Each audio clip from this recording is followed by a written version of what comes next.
अधिक मास महात्म्य कथासार अध्याय 20वा स्मितविलासिनीची कथा.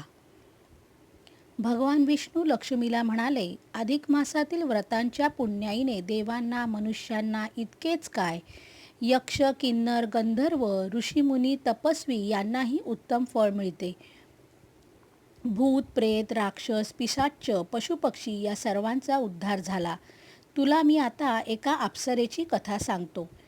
इंद्राच्या दरबारात स्मितविलासिनी या नावाची अप्सरा होती. नृत्य गायनात ती अगदी तरबेज होती.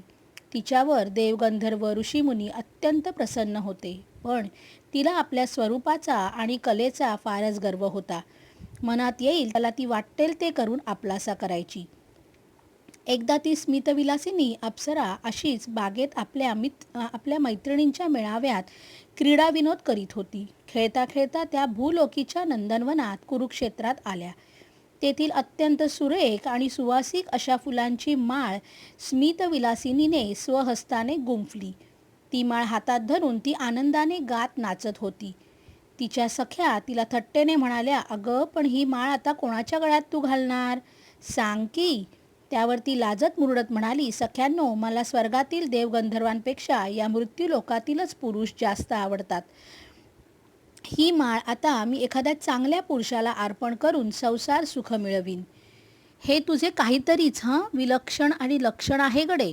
आम्हा अप्सरांना देवांच्या परवानगीशिवाय या मृत्यूलोकावर येण्याचा अधिकार नाही. तरी पण आपण वनक्रीडेच्या निमित्ताने या कुरुक्षेत्राच्या भूलोकीच्या नंदनवनात आलो आणि अशा वेळी ही माळ हातात घेऊन तुझ्या मनात हे भलतेच वेडे विचार आले आहेत बरं का? स्मितविलासिनीच्या सख्यांनी अशी तिची छेडछाड चालवली. तेवढ्यात सरोवराच्या बाजूकडून एक पुरुष येताना दिसला.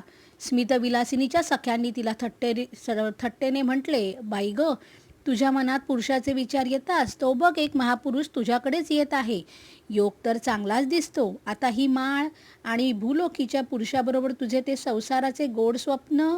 तो पुरुष आता थेट त्या अप्सरांच्या घोळक्याकडेच येत होता. त्याला दुरून पाहताच एक अप्सरा म्हणाली, हा काय पण ध्यान आहे. ते जटा दाढीचे जंजाळ, ती छाटी, तो कमंडलू. बाई अगं वेडे स्मितविलासिनी, तो कुणीतरी ऋषीमुनीच दिसतो ग. ही माळ आता तू ह्याच्या गळ्यात घालणार का? हो घालीन, ह्याच्याच गळ्यात माळ घालीन. मला इथेच भूलोकी संसार करून राहायचे आहे. मला की नाही माता बनायचे आहे बरं का सख्यांनो. अगं त्या स्वर्गात माता कुठे? आईसाठी देवांना सुद्धा इथे या भूलोकात येऊन जन्म घ्यावा लागतो. माझ्या पोटीसुद्धा एखादा देव जन्म घेईल. म्हणून मी आता त्या सखीला टोमणा मारून स्मितविलासिनी म्हणाली. त्या अप्सरांनी आपापसात अशीच चर्चा थट्टा चालूच ठेवली. तोच तो पुरुष अगदी त्यांच्या जवळ येऊन ठेपला. त्याचा तो अवतार, ती रागीट मुद्रा पाहून साऱ्या जणींना भीतीच वाटली. तो पुढे येत होता. त्या मागे हळूहळू दपकत पावले टाकत सरकत होत्या. काही जणी तिरप्या नजरेनं पाहत तोंडावर हात झाकून थोड्या हसतही होत्या. तो पुरुष रागाने त्यांच्याकडे पाहत खेकसून म्हणाला, काय चाललंय हे? तुम्ही अप्सरा दिसता, मग इथे कशा? माझी चेष्टा करता? काय पण ध्यान, जटाधाडीचे जंजाळ, मी कोण आहे ठाऊक आहे का? मला दुर्वास मुनी म्हणतात. माझा राग फार वाईट आहे, शापून भस्म करीन. दुर्वास मुनींचे ते शब्द ऐकताच साऱ्या जणी घाबरून दूर पळून गेल्या. एकटी स्मितविलासिनी तेथे दुर्वासासमोर उभी होती. ती अगदी शांतपणे म्हणाली, मुनिवर्यांनी असे रागवू नये. अल्लड बालिका आहेत. त्यांना जरी आपले हे रूप आवडले नसले तरी मला गडे हे तुमचे रूप खूपच आवडले आहे. आपण पुरुषसिंह आहात. ही पाहिलीत का? ही वरमाला आधीच मी तयार करून तुमची वाट पाहत होते. प्रेमाने स्वीकार करावा गडे. आपण सुखाने संसार करू आणि मग मी माता बनेन. माझ्या पोटी देव अवतार घेईल. योगायोग छान आला आहे. आजचा मुहूर्त अघटित आहे. स्मितविलासिनीचे ते लाडीक बोलणे, तो योगायोग, ते माता बनण्याचे स्वप्न, हे सारं ऐकून दुर्वास मुनी तर चक्रावूनच गेले, भांबावले सुद्धा. त्याचा फायदा घेऊन त्या अप्सरेने आपल्या हातातली माळ चक्क त्यांच्या गळ्यात घातली सुद्धा. मग मात्र दुर्वासांचा रागाचा पारा एकदम चढला. ते ओरडले, दुष्टे, हे तू काय केलेस? जारिणी, तू जे हे अविचाराने कृत्य केले आहेस याचा वाईट परिणाम तुला भोगावा लागेल. तू अप्सरा असलीस तरी माझा तुला शाप आहे. तू पिशाच्चिनी होशील. जा, दूर हो. दुर्वासांची ती शापवाणी ऐकून स्मितविलासिनीचे पाय थरथर कापायला लागले. तिने त्यांचे पाय धरले आणि अत्यंत नम्रपणे ती म्हणाली, मुनी महाराज, आपणासारख्या तपोनिष्ठांनी स्त्रियांवर असा अन्याय करू नये. तारुण्यसुलभ भावनावश होऊन माझा हातून हा अपराध घडला, पण तुम्ही मला क्षमा करा. तुमचा शाप जरी सत्य असला तरी तुमची दया क्षमा त्याहूनही श्रेष्ठ आहे. उशाप देऊन त्या पहिल्या शापातून मला मुक्त करायला आपण समर्थ आहात. मी तुम्हाला शरण आले आहे. माझं रक्षण करा. पिशाच्य योनीच्या शापातून मला सोडवा. माझी विनंती ऐकाच.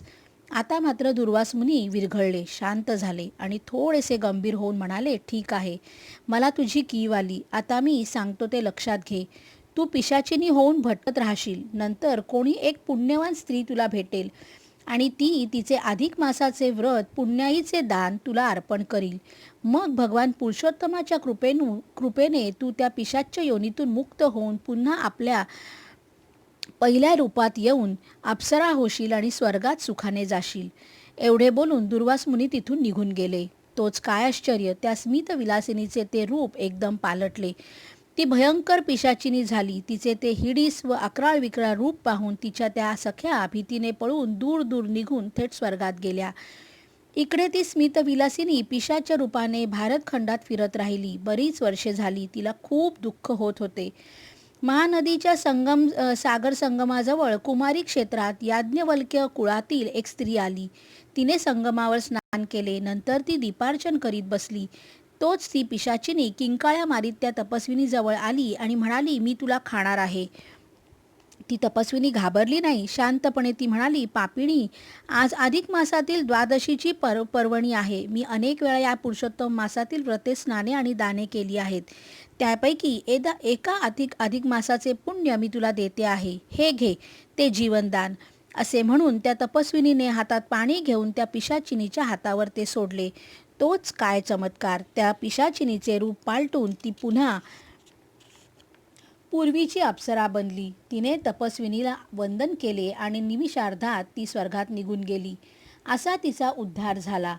भगवान विष्णू म्हणाले, लक्ष्मी, आता पुढील अध्यायात अधिक मासातील स्नान महात्म्य मी तुला सांगेन. तुम्हाला जर ही माहिती, ही कथा, ही गोष्ट आवडली असेल तर आपल्या नातेवाईकांना, मित्रमैत्रिणींना लाईक करा, शेअर करा, सबस्क्राईब करा. सखी व्लॉग्स.